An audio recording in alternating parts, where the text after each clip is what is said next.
Presiden Joko Widodo memberikan pernyataan terkait rangkuman hasil rangkaian pertemuan selama 2 hari KTT ke-42 ASEAN berjalan. Dalam pernyataannya, Presiden membahas sejumlah isu seperti pekerja migran, TPPO, Myanmar, mobil listrik, dan transaksi mata uang lokal dan konektivitas pembayaran digital.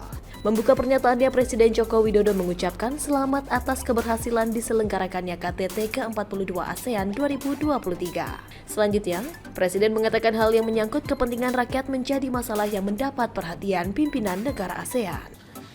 Indonesia ingin melihat ASEAN kuat, mampu menghadapi tantangan, tanggap terhadap dinamika, dan tetap memegang peran sentral di kawasan.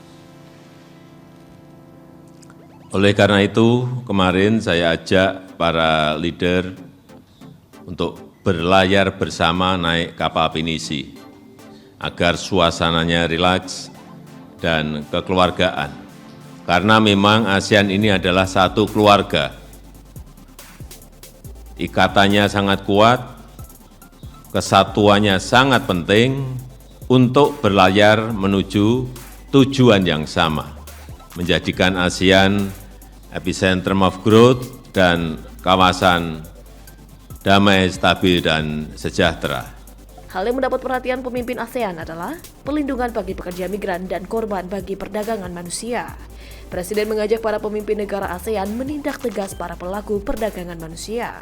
Terkait Myanmar, Presiden Joko Widodo menyoroti pencederaan akan nilai kemanusiaan tidak dapat ditoleransi. 5 Point konsensus memadati ASEAN harus saling berinteraksi dengan semua pemangku kepentingan. Hal yang menyentuh kepentingan rakyat menjadi perhatian penting para leaders, termasuk perlindungan pekerja migran dan korban perdagangan manusia. Dan saya mengajak negara ASEAN untuk menindak tegas pelaku-pelaku utamanya. Yang kedua, terkait Myanmar. Pencideraan terhadap nilai-nilai kemanusiaan tidak bisa ditoleransi. Dan 5 Point konsensus memandatkan ASEAN harus engage dengan semua stakeholders. Inklusivitas harus dipegang kuat oleh ASEAN karena kredibilitas ASEAN sedang dipertaruhkan. Dan oleh sebab itu, Indonesia siap untuk berbicara dengan siapapun, termasuk dengan junta dan pemangku kepentingan di Myanmar untuk kepentingan kemanusiaan. Presiden menegaskan dalam pertemuan dengan pemimpin ASEAN bahwa melakukan pendekatan bukan berarti memberikan pengakuan karena kesatuan ASEAN sangat penting. Presiden menilai tanpa kesatuan di ASEAN maka sangat mudah bagi pihak luar memecah belah ASEAN.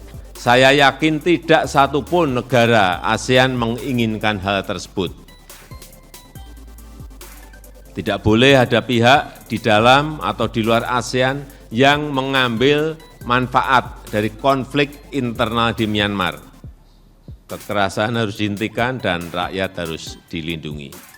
Terkait kerjasama ekonomi, ASEAN sepakat membangun ekosistem mobil listrik dan menjadi bagian penting dari rantai pasok dunia, sehingga hilirisasi industri menjadi kunci. Selain itu, Presiden juga menyoroti implementasi transaksi mata uang lokal yang sepakat diperkuat. Hal ini sejalan dengan tujuan sentralitas ASEAN agar ASEAN semakin mandiri dan kuat. Implementasi transaksi mata uang lokal dan konektivitas pembayaran digital antar negara sepakat untuk diperkuat. Ini sejalan dengan tujuan sentralitas ASEAN supaya ASEAN semakin kuat dan semakin mandiri.